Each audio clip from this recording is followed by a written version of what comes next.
Oh hey, how's it going? Um, let's see. We're out in the garage having some fun. Uh, Taking apart some of the old accessories on the old intake. Had to take out some random fittings, stuff like that. I'm gonna take out some of those block offs and everything like that.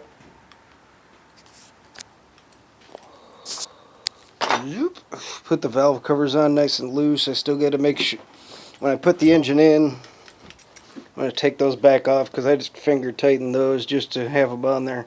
Man, they look good on the engine. Too bad the timing cover is hidden behind the water pump, which I secured in place. I got the pulleys laying around here somewhere, and then I'll put the harmonic balancer on. I even took some old stuff off the old engine.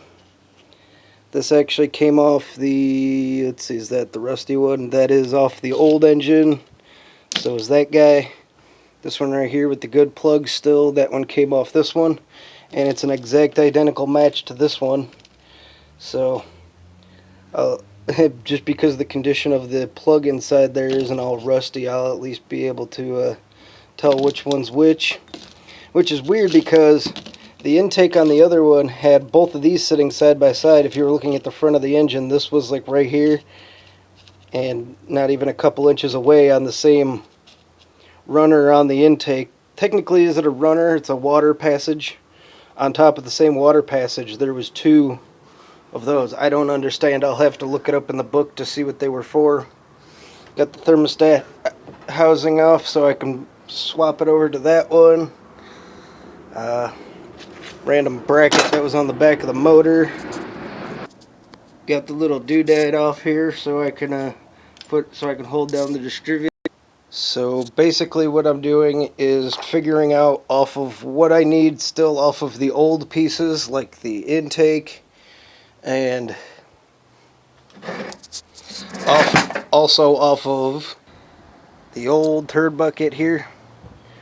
Apparently you can build a 307 up pretty cool as long as you have the right equipment, and I do not, so that's why I never bothered trying to fix this engine in the first place, because they're just a big old pain in the butt. You can see right there, that's where those two water passage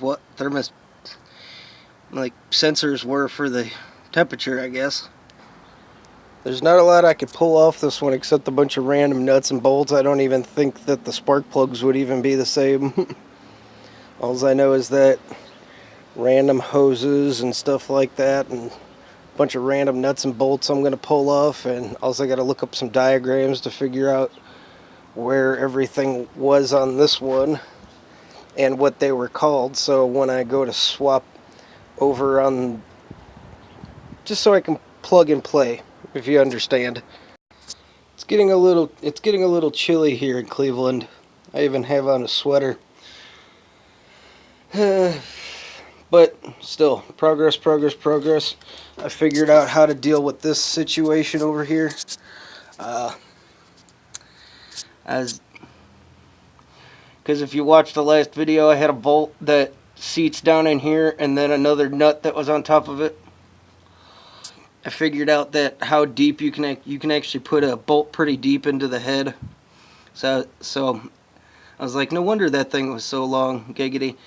So I did that, and then you come up here, and just so I would have the proper adjustment, I cut the top of that off just to make sure that it was fitting nicely and slide as far as it needed to. But also, some of these things are a little self-explanatory. Of course, you saw like the water. I guess this is a temperature sensor, and that one goes right here, because this is the only water jacket port besides this one, and it's definitely not going to fit over on that side, so I know to leave that off. That actually might be a thing that goes to the heater core. Not 100 on that, but we'll figure that out. And then this guy right here, some kind of intake vacuum guy that was on the back of that intake, so I'm going to assume this guy goes right here. Put some get some Teflon tape and we'll take care of that guy. So yeah. Again, getting stuff done, woo! Still not 100% what this guy right here does, or what it holds, but I'm sure I'll figure that out soon enough. Also, something I didn't add, I'll tell you right now, is that I torqued this down, the intake. So that's in there for good. I even got the RTV. Squishy. Got that all taken care of. That's all in place. So yeah, I don't have much more to do on it before it goes in the car. Not much more. But just hose routing, stupid little stuff like sensors and whatnot that go in here, and I still have to find bolts that go in the intake for the carburetor. But I'm going to go inside, I'm going to download this video, and I'm going to bust out my Chilton book so I can, you know, figure out things for wiring and hose routing and figure out exactly what all these little sensors were that I was just messing with. And yeah, I'll get back to you guys soon enough. So until then, in pursuit of horsepower. Like, subscribe, and share, and beware. Later!